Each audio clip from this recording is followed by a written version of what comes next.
All right, we have more updates on the House side of the budget that is being debated, planned, whatever, for 2025. Just a quick catch up, you have the Senate proposing essentially two bills, one focusing on the tax cuts and one focusing on border security and defense spending and stuff like that. While the House version pretty much takes all that and combines it into one big beautiful bill, as Trump would put it. Trump has openly endorsed the House bill, but he's also kind of made like tepid endorsements of the Senate bills. Now, you can't have both. One version of these bills needs to be passed through both chambers, Senate and House. So at the end of the day, one version can only go through. So it's just setting up a weird kind of clash between Senate and House Republicans. Anyways, so along with that, we're also going to talk about what is this tax bill or these tax cuts? It's essentially a extension of the cuts that Trump accomplished in his first term in, I think, sometime in 2017. We're going to talk about how these tax cuts actually affect you as I use the kind of the average US salary, but we're going to talk to ChatGPT about how these affect you and where do most of the benefits go, how does it affect you, how does it affect the rich, etc. Anyways, stick around to that. We'll get to that after we read this article from The Hill, and that is House Rules Committee advances budget resolution as path forward remains uncertain. The House Rules Committee voted Monday to advance the GOP conference's plans to pass President Trump's legislative agenda, sending the budget resolution to the full chamber even as its fate on the floor remains uncertain. The panel voted 9-4 along party lines to adopt the rule, which governs debate on the legislation. The successful vote allows the measure to advance to the floor for debate and a final vote.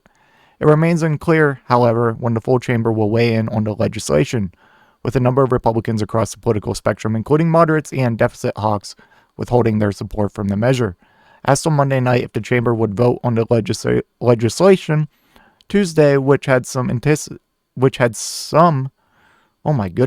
some had anticipated. I can't read. Speaker Mike Johnson responded, "We'll see." I don't know, bro. Maybe. I love watching Republicans collapse and just actually have some of them stand by principle, because this whole Trump term and Doge, it's all about being a budget hawk, a deficit hawk, and it's supposed to be cutting the deficit and getting a surplus, and to the point where we can actually pay down our national debt. That is what they believe.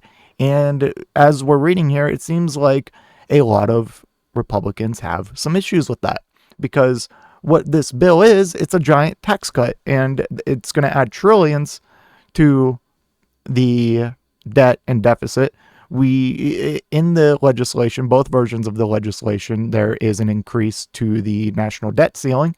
So, like we talked about before, it was all this government efficiency and paying off the debt, being a deficit hawk. It was all fake. Okay, this was just all building up to more tax cuts. And when Republicans are in power, they don't care about the deficit. They don't care about the deficit when Democrats are in power. Anyways, where did I leave off? We got a lot of meetings tonight, and we'll see about the timing, but it'll happen this week. House Majority Whip Tom Emmer, meanwhile, was more firm, telling The Hill later Monday evening the vote is supposed to be after 6 on Tuesday. Asked if that was still in the plan, he responded, "Yeah." Yeah, very firm. As of Monday night, however, Johnson did not have the votes to adopt the measure, raising the possibility of a delayed or unsuccessful vote. Republicans can only afford to lose one vote and still adopt the measure when it hits the floor, assuming full attendance and complete Democratic opposition. The budget resolution, which the House Budget Committee advanced earlier this month, lays out a $1.5 trillion floor for spending cuts across committees with a target of $2 trillion, puts a $4.5 trillion ceiling on the deficit impact of any GOP plan to extend Trump's 2017 tax cuts, and includes $300 billion in additional spending for the border and defense, and a $4 trillion debt limit increase. So yeah, increasing the debt by trillions, and then hundreds of billions more to border security and defense spending. So much for cutting the Pentagon. That's not happening. And so much for just being a deficit hawk. Okay? You don't care about the deficit. You don't. Republicans are hoping to adopt the budget resolution to unlock the budget reconciliation process, which they are looking to use to pass one sprawling bill full of Trump's domestic policy priorities, including border funding, energy policy, and extending tax cuts. If successful, the budgetary process allows Republicans to circumvent Democratic opposition in the Senate. In one corner, deficit hawks are frustrated with the level of spending cuts in the measure. Representative Victoria Spartz said she is a no on the current version of the resolution, and Rep.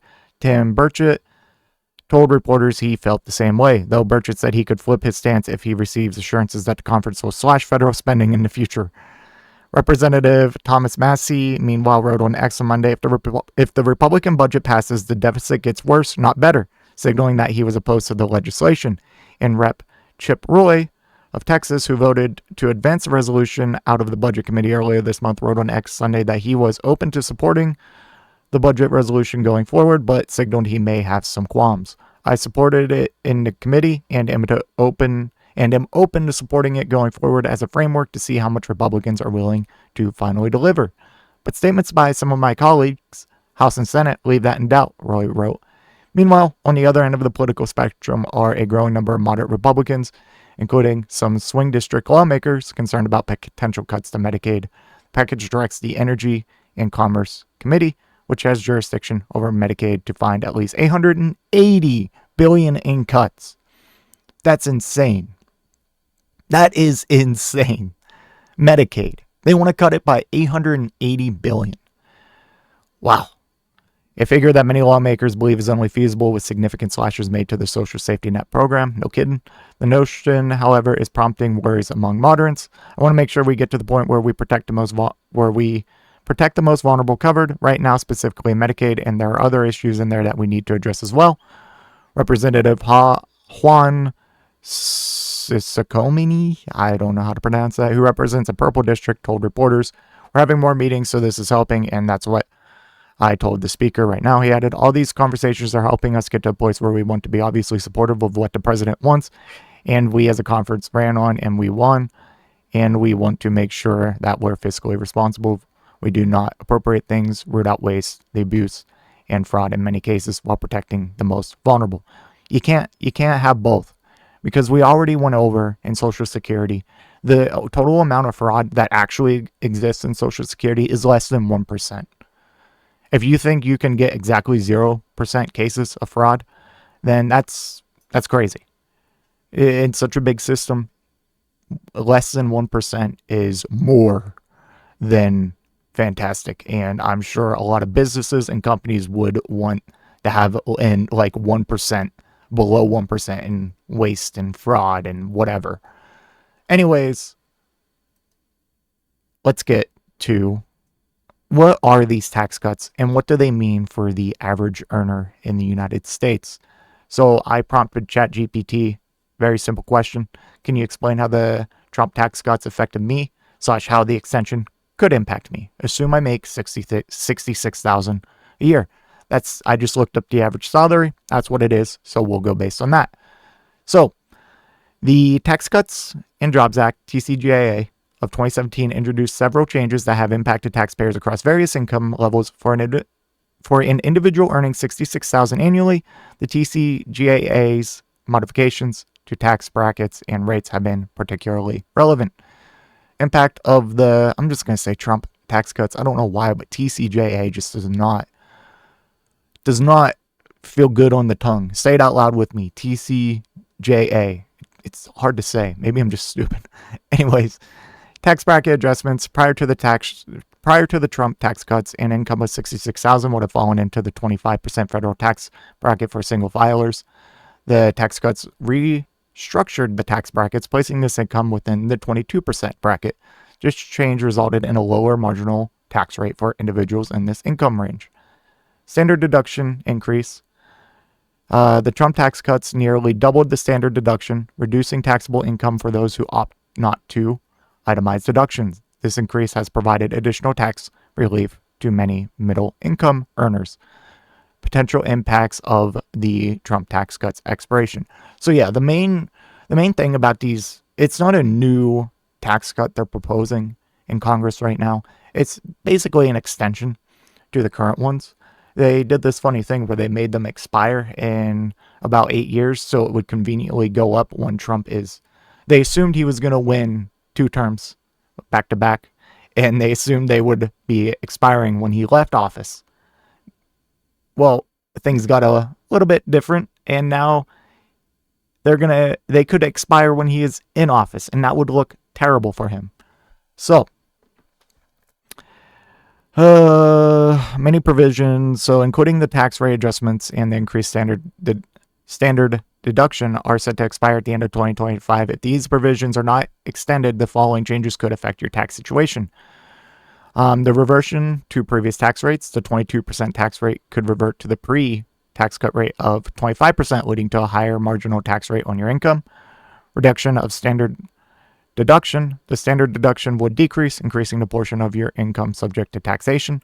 According to the House Ways and Means Committee, failure to extend the tax cuts could result in an average tax increase of 22% for taxpayers. For a family of 4 earning the median income of $80,000, this could mean an increase of $1,600, we'll just say $1,700 for simplicity, equivalent to approximately 9 weeks of groceries. So essentially the tax cut was about $1,700 for you if you made around $80,000. That's not a lot. This isn't like some lump sum. This is kind of sprinkled throughout the year. It's, I would say, not very noticeable. Okay? You want to know how you can really improve people's lives? Free healthcare. Guaranteeing paid family leave. Improving wages. Increasing the federal minimum wage. That's how you put more money in people's pockets. This tax cut, which they never get into specifics how much you're saving per household. I'm sorry, but $1,700 at the cost of what they're cutting is not worth it, in my opinion. Is you getting around $1,700 more a year? Is that worth the massive cuts to Social Security? Is that worth the massive cuts to Medicare and Medicaid? Is it worth the complete gutting of the federal government to the bone? Was it worth getting rid of agencies like the Consumer Financial Protection Bureau, who's returned over $23 billion to Americans from fraud and just getting ripped off? Is it worth kneecapping and gagging the National Labor Relations Board that helped it so you could unionize and not face retaliation for it? Was it worth cutting cancer research? Was it worth cutting all these safety and inspection maintenance personnel for the FAA? Ensuring flight safety, which has been kind of an important thing as of the beginning of Trump's presidency. Odd. Is it worth gutting the VA that's already understaffed and they just fired hundreds of employees? Is it worth all this for you to get a total of $1,700 back, not as a lump sum, just throughout the year? I don't know what the average of that would be per paycheck extra. I can't do math, but is it worth it for all the damage that they're causing? And they're just beginning. It's going to take a little bit for you to fully feel the effects of what they're doing. And as we talked about in the past, there are a lot of invisible government jobs. And there are a lot of invisible ways that the government is a very good thing that people don't realize. And they're going to learn that when a lot of these essential programs and things we rely on are gone. Anyways, yeah, so essentially you got around $1,700 tax break, okay? And more depending on how you use deductions and stuff. But I also asked, I've heard that the wealthier are benefiting more from these cuts. Is this true? Yes, wealthy individuals and corporations have generally benefited more from the Tax Cuts and Jobs Act of 2017 than middle and lower income earners. While it did reduce taxes across various income levels, its structure disproportionately favored high earners. Here's how. Reduction to the top bracket. Before the TCJA, the top individual tax rate was 39%. It's lowered it to 37%. And since high earners pay the majority of their income at this top rate, this saved them a lot of money in absolute terms.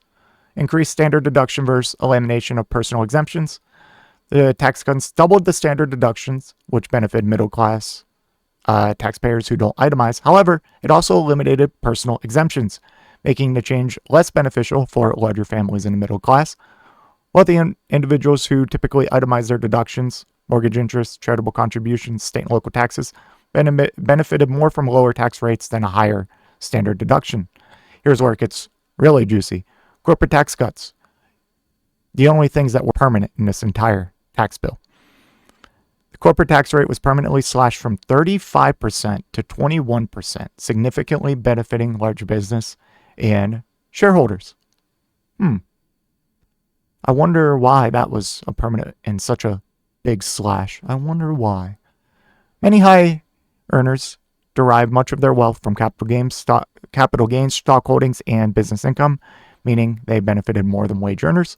Pass-through business deduction. A new 20% deduction was introduced for pass-through businesses, LLCs, S-corps, partnerships, which mostly benefited wealthy individuals who own these entities. This allowed business owners, many of whom are in the top income brackets, to lower their taxable income significantly. Estate tax exemption doubled. The estate tax exemption was doubled from about $5.5 million per $11 million, meaning fewer ultra-wealthy families pay estate taxes. How middle-class earners were affected. Lower rates helped, but only temporarily. Where middle-class taxpayers saw tax reductions, these cuts are set to expire in 2025. So if this bill does pass, don't worry, you'll save your $1,700.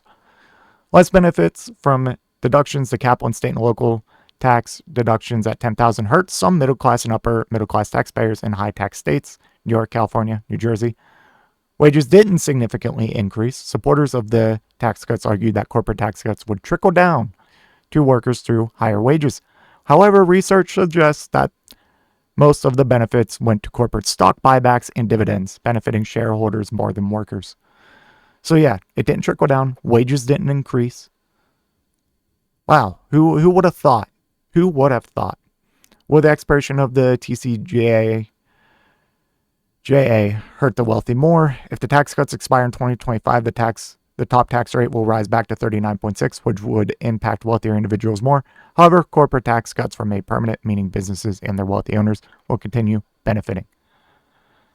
While the tax cuts provided tax relief to a broad range of income earners, high-income individuals and corporations received the biggest share of benefits due to larger percentage reductions.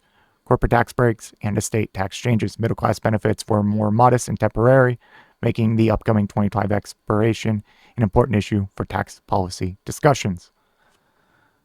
So, yeah. Is it worth it for the complete gutting of the government and all the social programs that we rely on? You know, what I think would be better is, how about a single-payer healthcare system? How about we guarantee free healthcare to all Americans? How about we guarantee a certain amount of paid time off and paid family leave to all Americans working full-time? Why don't we propose a living wage for Americans working full-time? Why can't we do this?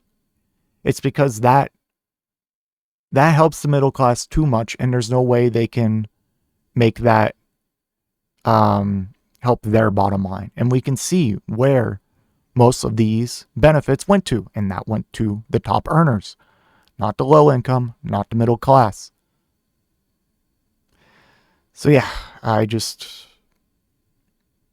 $1,700 worth it to you versus everything else? Let me know what you think in the comment section down below, and I will see you in the next one. If you made it to this point in the video, I just want to give a special thank you. If you enjoyed it, please hit that like button down below. And if you really enjoyed it, maybe consider hitting that subscribe button while you're down there. I want to hear your thoughts in the comment section. I will try to reply to any and all comments that I can. Until next time, watch that video on screen.